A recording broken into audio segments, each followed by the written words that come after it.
Hello, everyone, and welcome back to the Gentlewoman with Grace Hayden. Actually, we have another guest this week, and we're really grateful to her because it's a very last-minute invite. Shorty didn't even know that I had this podcast happening and in the works and been posting. So, this mystery guest, could you introduce yourself? I guess you're not a mystery. Hi, my name's Maria Hayden. I'm Grace Hayden's sister. Ashley said the gentlewoman's boyfriend, so you could say the gentlewoman's sister. Sister. Mm-hmm. We're like the And D'Amelios. we're like the D'Amelios, except we're fugly. Not as pretty, but I'm it is kidding. what it is. We're not fugly. But this is the Marie episode. We are talking about whatever we want to talk about because it's not very planned. And that's kind of that on that. It's late, but we have some talking points. And I just have a brief apology that if anyone hears any talking going on in the background, could be my roommates coming home. I didn't send them a text saying that I was recording this. So if you guys are listening, hey, maybe we'll hear you later in this episode. You're just laughing. Like, hey, besties. That's Okay. fine. So we can talk about our childhood if you want to, Marie. What do you have to say about that part of our lives? Oh, that's really just threw it on me there. Well, Grace is the youngest. We have another brother named Jimmy. It was us three, and I think it was a good childhood. I think between us, yeah, Mm-hmm. I think we maybe didn't get along at first because of our age difference, like 4 years apart. But I think as it got like down the line, like when I was in high school and you were like middle school, it was kind of like we were like, okay, because our rooms connected basically. So we were kind of like, all right, we have to like be friends or else we're gonna hate each other forever. And just, yeah. So I think we had a good childhood between us, between the parents and us. Maybe not so much. I feel like Yeah. we might have been a little pressured to be these like perfect people when no one's perfect, but Yes. it's just the expectations are set very high for Mm-hmm. us because I don't know. Mm-hmm. I don't really know why. I mean, you can elaborate, but I think it's good to feel like believed in because there are those families where you watch like the mom or the dad like coddle, and then all of a sudden like that person can't raise themselves, like that person can't be independent, and that person doesn't have like conflict resolution skills. Like I'm thinking of our childhood when you said like things were all good. My brain goes to like chasing each other around the house with forks and knives and then being okay. like, Who was that really? it was me. I wanted attention probably. Yeah, I I don't wonder know. why. We were always busy with like sports and stuff, especially me with gymnastics. Yeah. I was like never home. And something that I always like think is so weird is when people do family dinners Yeah. Oh at yeah. like 7 Yeah. p.m. because we all function on like a 4 p.m. like dinner schedule, and it's never like a sit down affair. No. And that's why I don't like them when we do them because it feels so like forced and weird and like Yeah. horrifying. Yeah, that was like never a thing. Like, I mean, we went out sometimes, but like it was never like every night everybody sits down because like everybody was busy. Like there I had like indoor soccer, you had gymnastics. Jimmy had probably singing lessons. Like Right. And it all ended always late. had something. It all ended late. So we had to eat beforehand because like if you eat at Yeah. night, you're gonna be up really late. So I never understood how families function like that. No, I don't. But to this day, like people are like, my family Sunday dinner. And I'm like, Yeah. go make a ketchup sandwich and go to your room. The ketchup. That is a red flag, but that You can was talk your about my childhood. ketchup. You can talk about my ketchup obsession. This girl, I don't even know why or what happened, but like Mm. slathered. If there On wasn't bread. ketchup on her face, she was not eating food. That's all I have to say about that. Like, I was just taking after my Irish ancestors and like doing what I could with what I had. Just like with the whipped cream. I mean, we did No. that too, but the ketchup Oh my directly. God. I would like So throw away the chicken patty that was on the sandwich. yeah, I mean, why even eat that when you could just eat the ketchup? I mean, people were jealous of my ketchup sandwiches. Like, I will say that. Like, Fung will say, Fung always comes up in these, and I don't think she listens to the podcast. Hey, Fung. But um, she would be like, I was so jealous of you and your ketchup sandwiches. Or maybe it was one of Okay, the ones. Yeah. I think yeah, that was something. I mean, you was younger, but I think one of the core memories that is coming to my brain right now is Oh God. maybe when I was like, you were probably in high school, and I maybe came back from college for a little bit, and something happened, and I don't know what happened, but we were talking in the kitchen, and you like, boom on Oh the my floor. God. Oh my God. Oh my God. It's because I was trying to get my leg to the ceiling and I like You were literally kicking. the other leg slid out from under me and I fell like on my back and dad was like, ah! And we couldn't stop laughing, but he did not find it funny. Oh my God, yeah.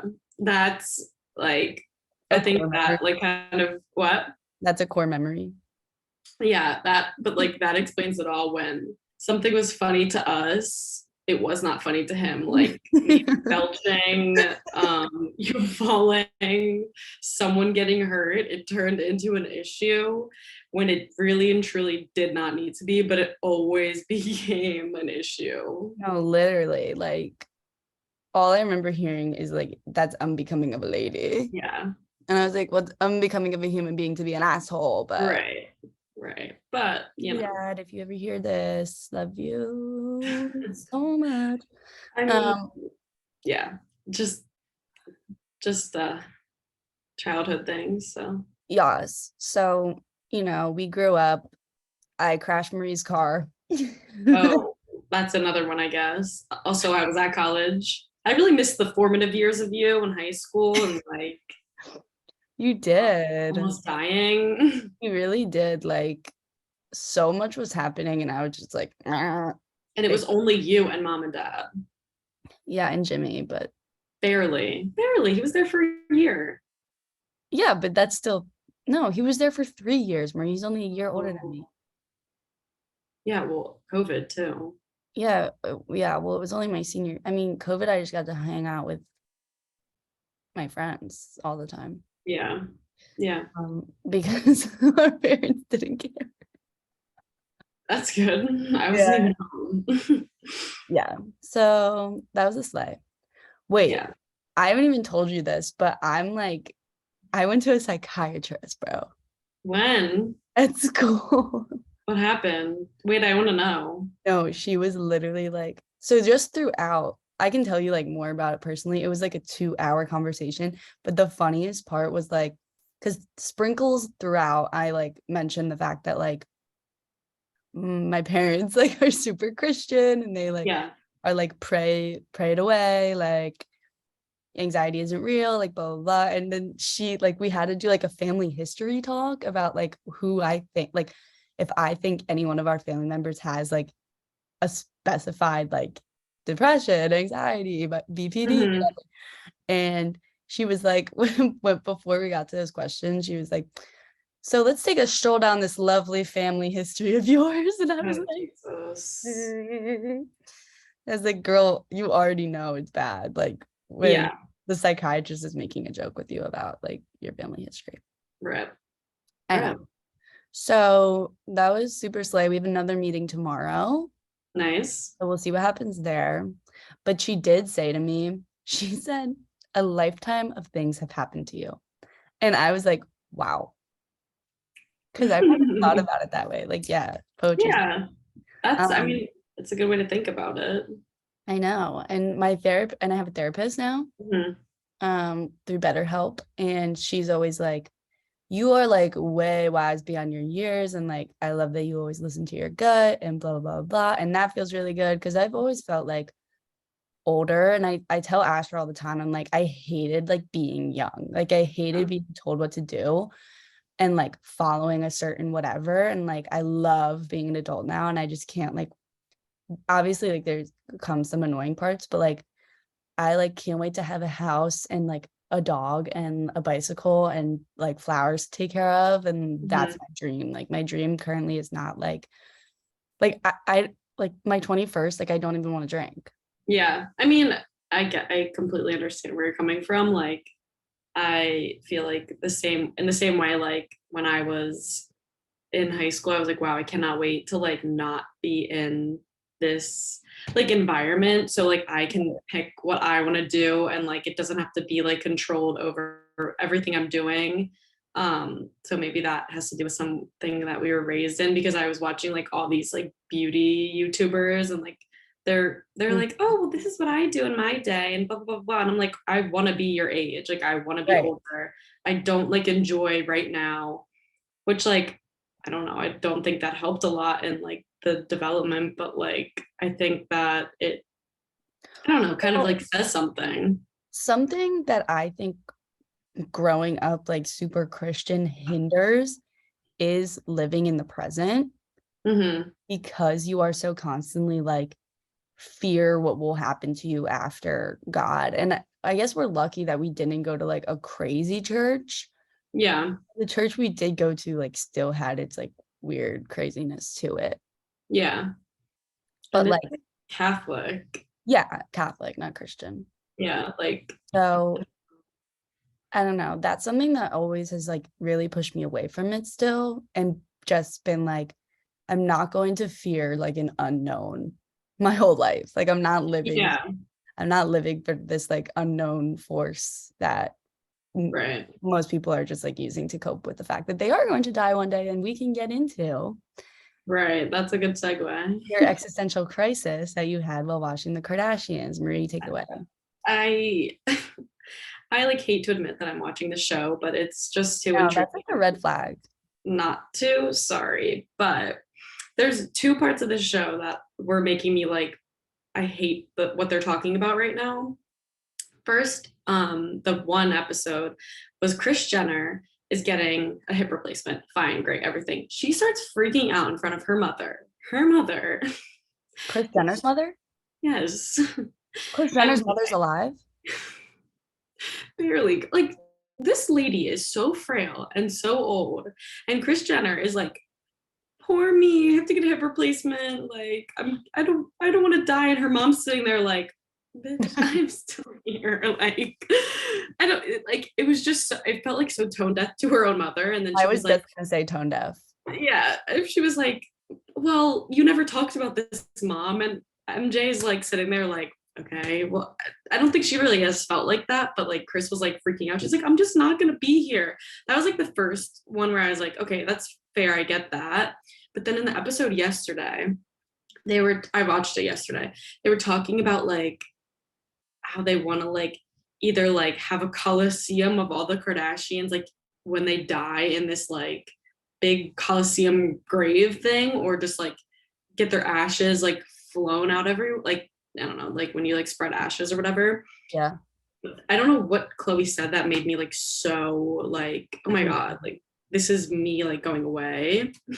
I But know. like in my head, I've never felt this way before about dying. Like obviously when our grandfather died, I feel like me and you were upset like in the beginning, but like kind of like knew it should have been happening Mhm. like the whole time because he just had Parkinson's and like wasn't doing well. And everybody was kind of like helping him out in life and like putting their lives on hold, like our grandmother. But I think that it made me like really realize that like if you don't have like a belief system when you die, it's like my brain could not comprehend like you just die and like that's it, you're just Well, dead I think and it's you're not there also anymore.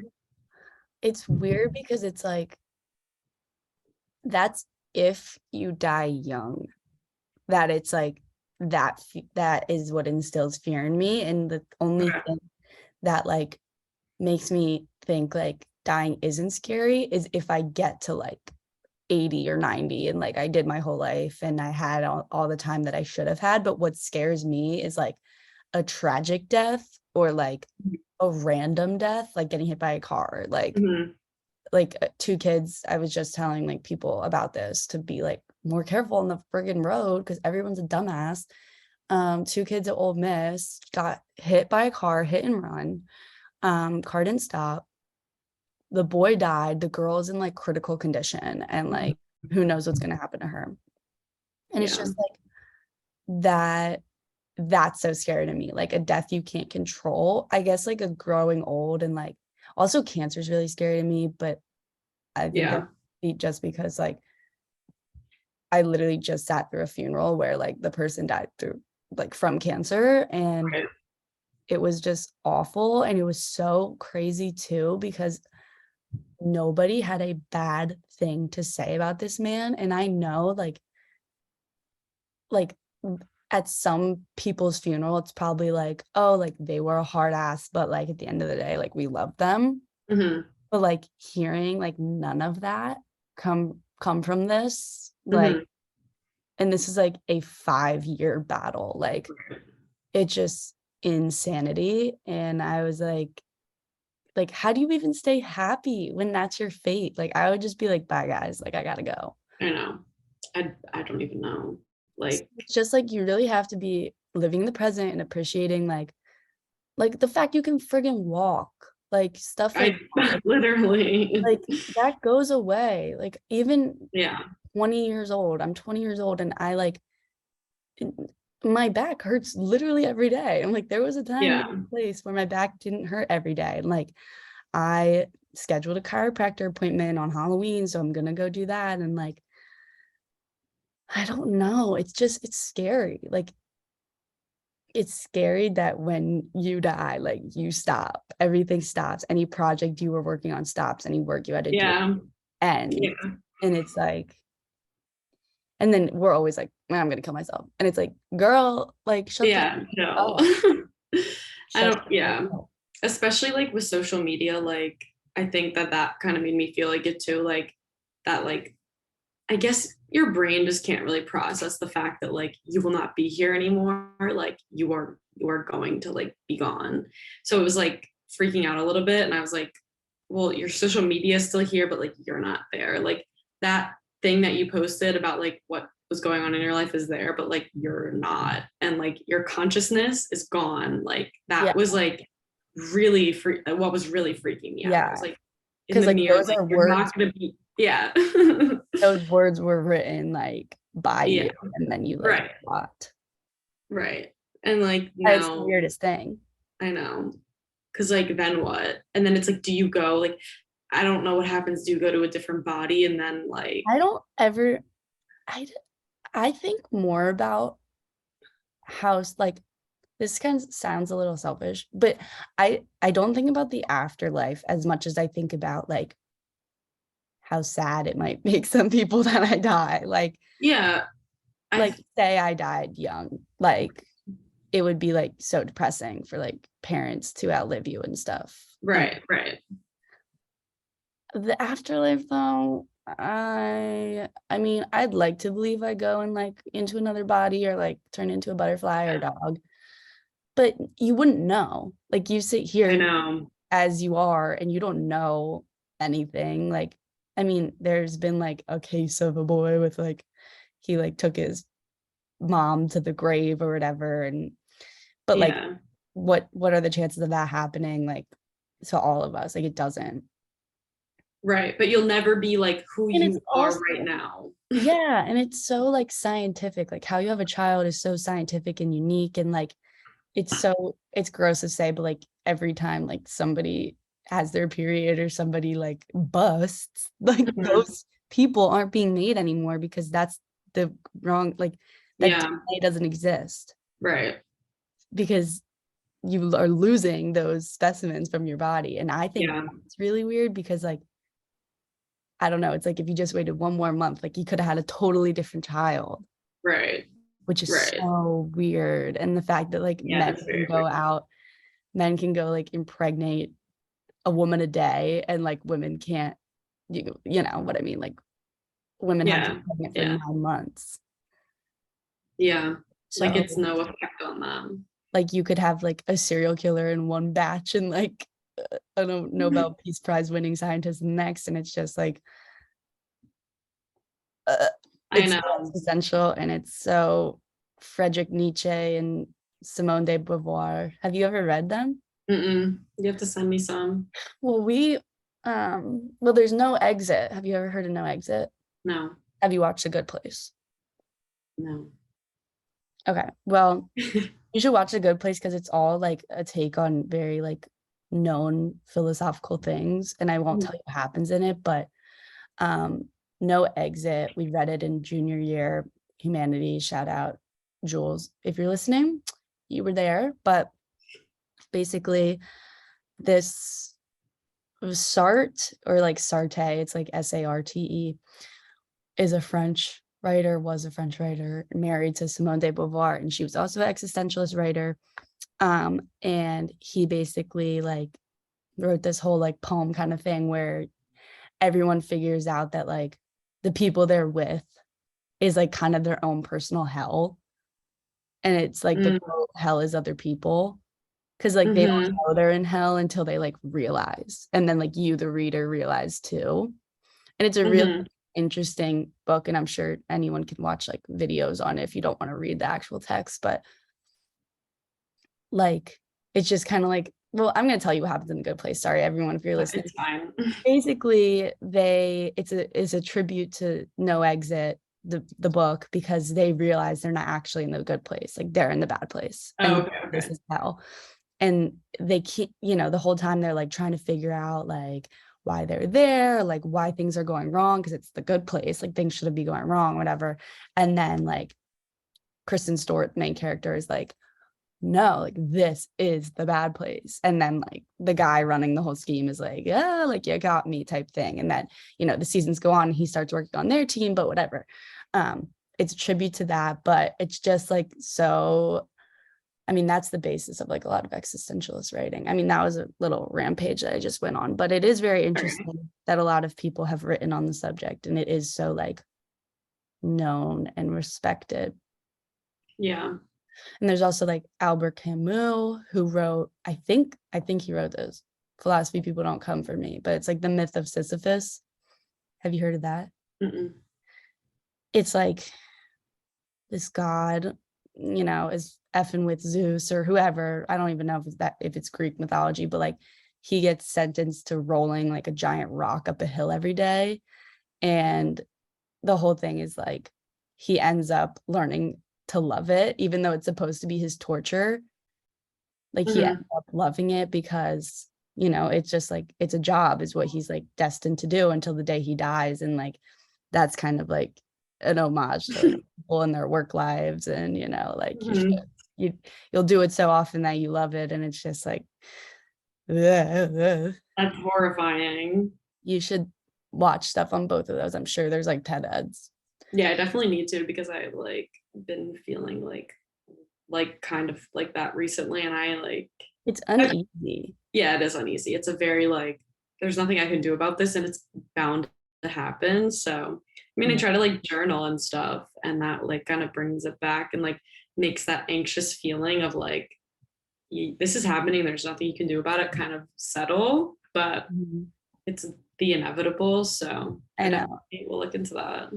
And I think that's when it's like purpose has to come into play. Like if you have all those feelings and you feel like you have no purpose, like that's when you kill yourself. Right, right. So as long as like you're actively pursuing something you love and whatever, and Mm-hmm. even in the small things, like I was so depressed when I lived in Philly, even though I loved Philly. So Yeah. I took every second I could to go explore that goddamn city. And I found Mm. out like all my favorite places and what was happening and the Schuylkill Trail and Yeah. like good vegan food because I was like, well, there's literally nothing else for me to do. Like, Right. so Yeah, it's just all about like what you make of it and stuff. And I think that's why I do get so involved in stuff because I'm like, I'd rather feel like I have a purpose than just kind of like meander and be like simply a student and whatever. As much as Right. as much as that's so okay to like be that, it just doesn't work for me.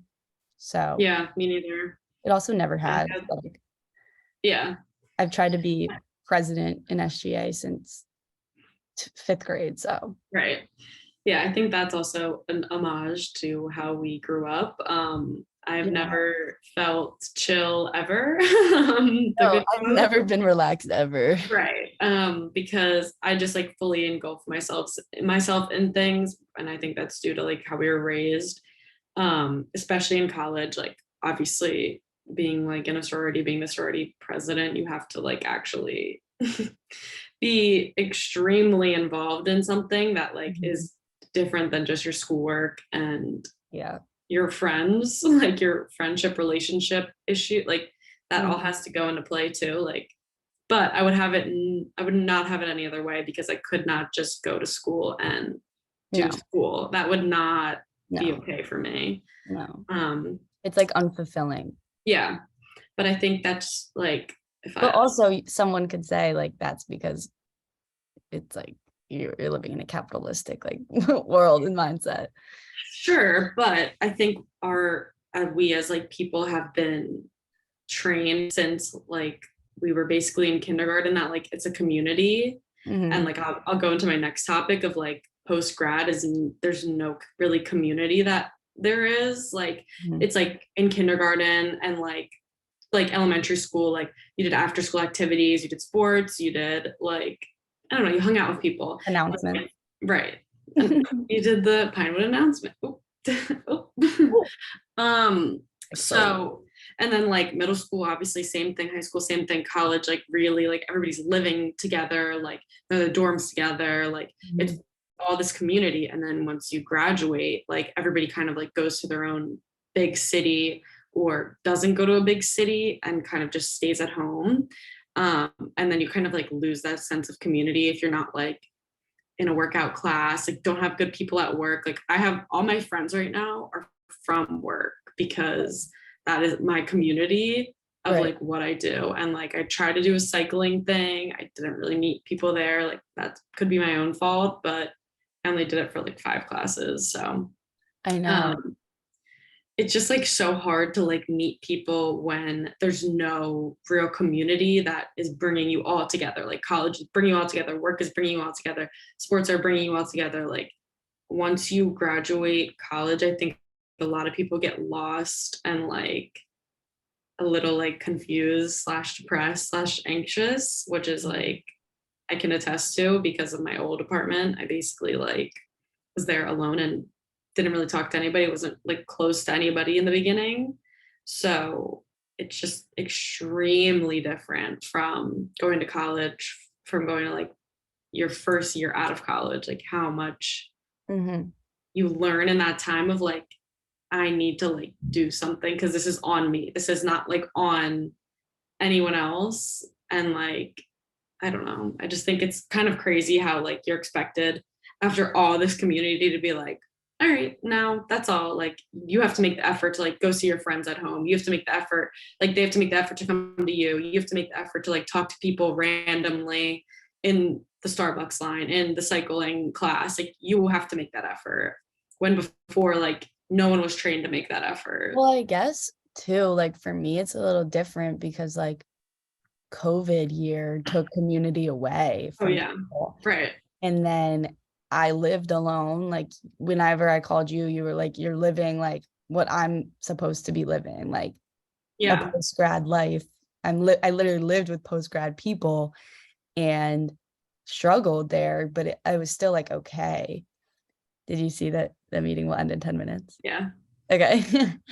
Okay, so we'll wrap it up. But um yeah, so I struggle with like befriending people in the things that I like go to, I guess, just because a lot of them like aren't my vibe. No offense to you guys, but I'm just very picky with who I keep in my life. And like, I'm not really doing the sorority thing anymore. Like, the clubs, like, I'm not there to like F around. Like I'm there to like get my work done and like go.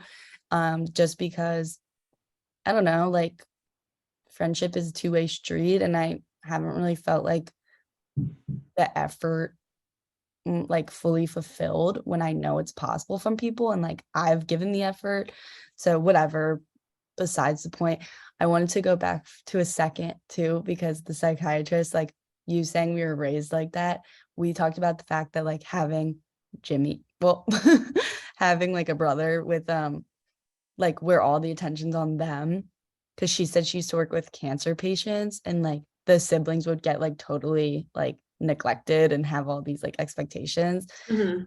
And she would work with like the siblings too. And I was like, yeah, no, like that is literally so accurate because you're just like expected to like not have any problems. And like even you, like you got diagnosed with ADHD like way later in the game. Oh yeah, that was Probably not the because main you're, focus. yeah, because probably because A, you're a girl, but B, because it was Jimmy's ADHD all that mattered. It was his Jimmy's like autism, Jimmy's, autism, all that mattered. Like, yeah. and not that obviously like yes, like support Jimmy, but like it it's hard to then have the other kids go to the back burner and like us always have to have a job and us always have to pay for things and us always have to like figure it out and like Those expectations were set for us, but not always for him. But the attention was more so on like making Jimmy more, what's the word that dad uses?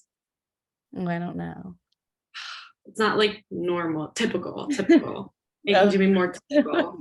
So, and even when we were kids, like me and you going to like, I don't even know what this was called, but like me, you, and mom would all go to like Oh my his God, I remember that place. therapy thing. And then Like like, sometimes I think I made that place up in my head because no, like we it's never talked real. about it.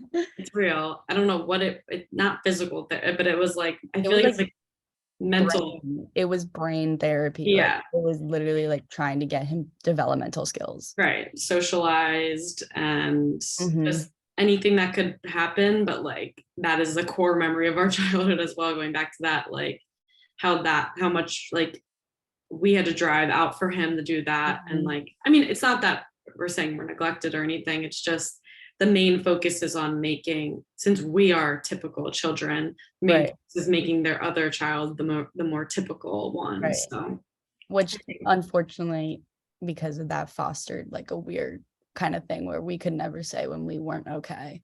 yeah, right. Um, but that got really deep. At the end there. Anyway, we have 6 minutes left on our Zoom. We can talk about fun stuff. I'm seeing Marie next weekend for my 21st birthday. And Very I'm well. Ethan and Sydney and Adonze and everyone from Philly. And hopefully Ethan and Sydney and I record their episode, which is going to be really funny. So I know there hasn't been any Chaotic. funny episodes. We can have you back on for a more funny episode, but we were feeling deep today. We were feeling the vibes. Oh yeah, the existential vibes were We're there. here to play. If it's a But Sunday, yeah, we bring it. also don't know what we're doing for your birthday. I mean, There's a plan, but like I want to hang out with you too. it's like a tentative plan. I Yeah. know. Yeah, we should just go on on Saturday or like maybe Friday daytime while they're in class. Like we could go get food or something. Yeah, we definitely should do something like that because I'm gonna be around for you actually turning 21 too. But I think it'd be fun to like do something else. Oh, you want to come to JJ Bootleggers on the on the 29th? Is that Friday night? Well, no, that's Saturday because I turned 21 on Saturday night, like Oh Saturday. yeah. Um, that's probably where we'll be, I assume, but anything is better than me like sliding down walls last year birthday. Because remember the information I found out. Right. And then I went to the bathroom in an undisclosed area. No, that was before I found out what I found out. I know, but the whole night, not great. I have pictures of Marie in a full like cowboy outfit pissing on the street of Philadelphia and Ethan like laughing in the background. Like, Literally, Ethan like looking out, being like, what am I doing? Grace is like, I'm showing this at your wedding. And I'm like, Yes, yes. Right. Oh my God, our weddings. If they That's ever freaking scary. happen, Right. there'll be a sleigh though. No time soon, but No. um dad said we could go to a island and get married. So Yeah, well, sounds good to me. he better also be okay with like Venice because I need like a gondola ride on my wedding. Did you see Noel Miller's wedding? Yes, did you see Curtis Connor eloped in Italy? Yes. Like, Yeah. just take me to elope in Italy and we'll be I fine. know. I know. It's so Emma much fun. Chamberlain was also in Italy. She's Everybody's best in everywhere. Italy. I know. She's the best. But no, wait, I was just gonna say something and I forgot. About Curtis Maybe. I don't know. eloping to Italy. Would you do it? Yeah, I would do it, but oh, I was gonna say, the way in which like bitches are gonna have their hearts broken if we don't invite them to our wedding, and I'm just gonna be like, sorry. I don't. I, I don't care. The Neither do I. people This in is for the record. I don't care. right. The people who think they're invited, you're probably not. Think again. Right. Like I feel like a That wedding, fucking plate. right.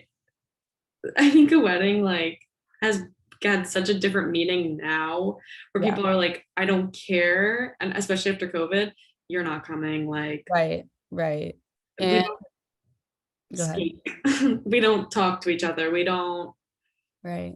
I don't know. There's just No, me and Asher were talking about it, and we were like, it's giving poor because like right. you spend so much money on a wedding just for people to like furnish and like buy everything in your new house, and it's like, now why would we do that? Like why wouldn't you just like have something smaller and you can like afford everything that you want to buy? Right. So you don't have to be gifted it. You can just buy it. Like, Right. I don't know. I think that would be fine. Me too. So So either that's way, us, and that's our sweet little life together as best you sisters. for the besties. Yes, but I hope you guys enjoyed listening. Um, I'm signing off and have a good rest of your night. I love you. Bye. Bye.